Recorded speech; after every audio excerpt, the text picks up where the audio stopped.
بسم اللہ الرحمن الرحیم۔ پیارے بچوں، آج ہم کلاس نحو اسلامیت کا رکوع نمبر 5 پڑھیں گے، جس کا آدھا حصہ ہم نے پہلے آیت نمبر 38 تا 41 پڑھ لیا تھا۔ آج اسی رکوع کا بقیہ حصہ آیت نمبر 42 تا 44 کا ترجمہ پڑھیں گے، جس کا صفحہ نمبر 15 اور 16 بنتا ہے۔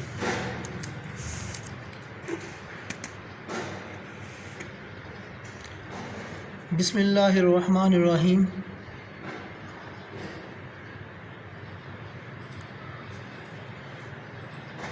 اذ انتم، جس وقت تم بالعدوۃ الدنیا، قریب کے علاقے پر تھے، یعنی یہ بات مسلمانوں کو کہی جا رہی ہے کہ جس وقت تم مدینہ سے قریب کے ناکے پر تھے۔ الدنیا کا معنی قریب ہوتا ہے اور عدوہ معنی ناکے۔ وہم، اور وہ کافر، بالعدوۃ القصویٰ، وہ دور کے ناکے پر تھے، یعنی مسلمان مدینہ کے قریب کے ناکے پر تھے، یعنی مدینہ کے قریب تھے، اور جو کفار تھے وہ مدینہ سے دور تھے۔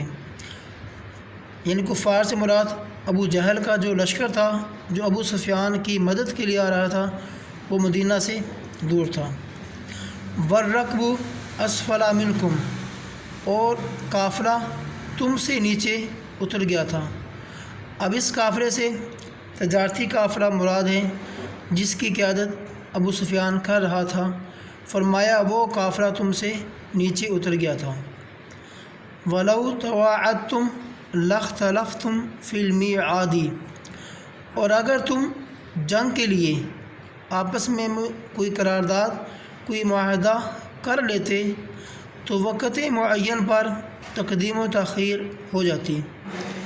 یعنی یہاں پر یہ مسلمانوں کو کہا جا رہا ہے کہ اگر تم کفار سے جنگ کے لیے ایک وقت متعین کر لیتے، اس جنگ میں آنے میں تقدیم و تاخیر ہو جاتی، لیکن یہاں پر خدا کو کچھ اور منظور تھا۔ وَلَٰكِن لِيَقْضِيَ اللَّهُ أَمْرًا كَانَ مَفْعُولًا، لیکن خدا کو منظور تھا کہ جو کام ہو کر رہنے والا تھا اسے کر ہی ڈالے۔ یہ اس لیے کہا گیا کیونکہ اگر جنگ کے لیے کوئی وقت متعین ہوتا تو ہو سکتا تھا کہ اس میں تقدیم و تاخیر، یعنی جلدی اور دیر بھی ہو سکتی تھی، لیکن یہاں پر خدا کو کچھ منظور تھا۔ کیا منظور تھا؟ اس وقت اللہ تعالیٰ نے مسلمانوں کو فتح دینی تھی اور کافروں کو ان کے جو ارادے تھے ان میں شکست دینی تھی۔ اس لیے فرمایا کہ جو خدا کو منظور تھا اسے کر ہی ڈالے۔ لِيَهْلِكَ مَنْ هَلَكَ عَنْ بَيِّنَةٍ، لِيَهْلِكَ، تاکہ جو بھی مرے وہ بصیرت جان کر مرے۔ لِيَهْلِكَ، تاکہ جو مرے یا ہلاک ہو، من ہلاک عن بینہ، وہ یقین جان کر مرے، یعنی جو بھی کافر اس جنگ میں مارا جائے وہ اپنے سامنے اپنی حالت کو دیکھ لے کہ ہمارا مرنا کیسا ہے۔ وَيَحْيَىٰ مَنْ حَيَّ عَنْ بَيِّنَةٍ، اب یہاں سے مسلمانوں کے بارے میں، صحابہ کے بارے میں کہا جا رہا ہے کہ جو زندہ رہے وہ بھی بصیرت جان کر زندہ رہیں، یعنی وہ اپنے سامنے اپنا مقام دیکھ لیں کہ اللہ تعالیٰ نے ہمیں کون سا مقام دیا ہے اور ہمیں اللہ نے فتح دی ہے، یعنی وہ حق بات جان کر وہ بھی زندہ رہیں۔ وَإِنَّ اللَّهَ لَسَمِيعٌ عَلِيمٌ، بے شک خدا سنتا ہے اور جانتا ہے۔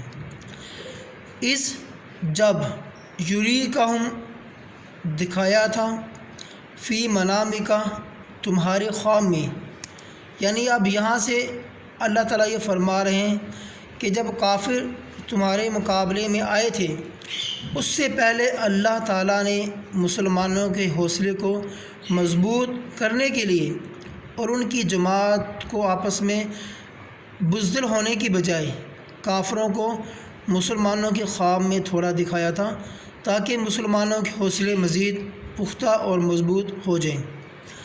فرماتے ہیں اذ یریکہم اللہ فی منامک،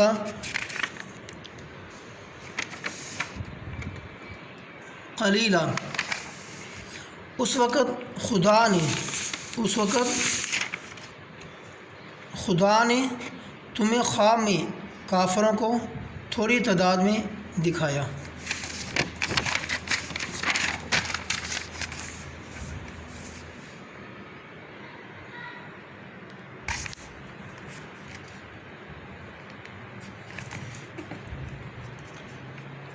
وَلَوْ أَرَاكَهُمْ كَثِيرًا، اور آگے فرماتے ہیں کہ اگر تمہیں زیادہ کر کے دکھاتا، أَرَاكَهُمْ كَثِيرًا یعنی اگر مسلمانوں کو خواب میں کافروں کی تعداد زیادہ دکھا دیتا، لَفَشِلْتُمْ تو تم جیت چھوڑ جاتے، یعنی دل چھوڑ جاتے اور آپس میں تھوڑی سی بزدلی تمہارے اندر آ جاتی۔ حالانکہ وہ صحابہ ایسے تو نہیں تھے، لیکن پھر بھی اللہ نے ان کے ایمان کو اور حوصلے کو مضبوط کرنے کے لیے کافروں کو تھوڑی تعداد میں دکھایا۔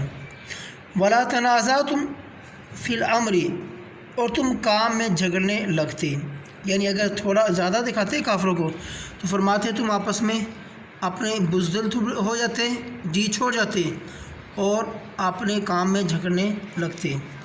وَلَٰكِنَّ اللَّهَ سَلَّمَ، لیکن خدا نے تمہیں اس سے بچا لیا، یعنی بزدل جی چھوڑنے سے اور آپس میں جھگڑا کرنے سے بچا لیا۔ إِنَّهُ عَلِيمٌ بِذَاتِ الصُّدُورِ، بے شک وہ سینوں کی باتوں سے واقف ہے، یعنی جو بھی بات اللہ تعالیٰ انسان دل میں سوچتا ہے، اللہ تعالیٰ انسان کی دل کی بات سے بھی باخبر ہے۔ وَإِذْ يُرِيكُمُوهُمْ إِذِ الْتَقَيْتُمْ فِي أَعْيُنِكُمْ قَلِيلًا، اب یہ جو جنگ شروع ہو چکا تھا وہاں کی بات ہو رہی ہے۔ اللہ تعالیٰ فرماتے ہیں اس وقت جب تم ایک دوسرے کے مقابل ہوئے، یعنی آمنے سامنے ہوئے، تو کافروں کو تمہاری نظروں میں تھوڑا کر کے دکھاتا تھا، یعنی جنگ کے دوران بھی اللہ تعالیٰ کافروں کو مسلمانوں کو تھوڑی تعداد میں دکھاتا تھا۔ وَيُقَلِّلُكُمْ فِي أَعْيُنِهِمْ، اور تم کو ان کی نظروں میں تھوڑا کر کے دکھاتا تھا۔ اب یہاں پر تھوڑا دکھانے سے مراد اس کا مقصد کیا تھا؟ کیونکہ کافر اگر مسلمانوں کی تعداد کو دیکھ لیں گے، جب دیکھیں گے کہ مسلمان تعداد میں تھوڑے ہیں، ان کے اندر یہ حوصلہ، یہ بات آ جائے گی چلو تھوڑے سے مسلمان ہیں، ہم آسانی سے ان کا مقابلہ کر سکتے ہیں۔ اور مسلمانوں کو کافروں کی نظروں میں تھوڑا اس لیے دکھایا، اور کافروں کو مسلمانوں کی نظروں میں جنگ کے دوران تھوڑا اس لیے دکھایا تاکہ مسلمانوں کے حوصلے مزید مضبوط ہو جائیں اور وہ دلیری اور بہادری کے ساتھ کافروں کا مقابلہ کر سکیں۔ لِيَقْضِيَ اللَّهُ أَمْرًا كَانَ مَفْعُولًا، تاکہ خدا کو جو کام منظور تھا اس کو کر ڈالے۔ وَإِلَى اللَّهِ تُرْجَعُ الْأُمُورُ، اور سب کاموں کا رجوع خدا ہی کی طرف ہے۔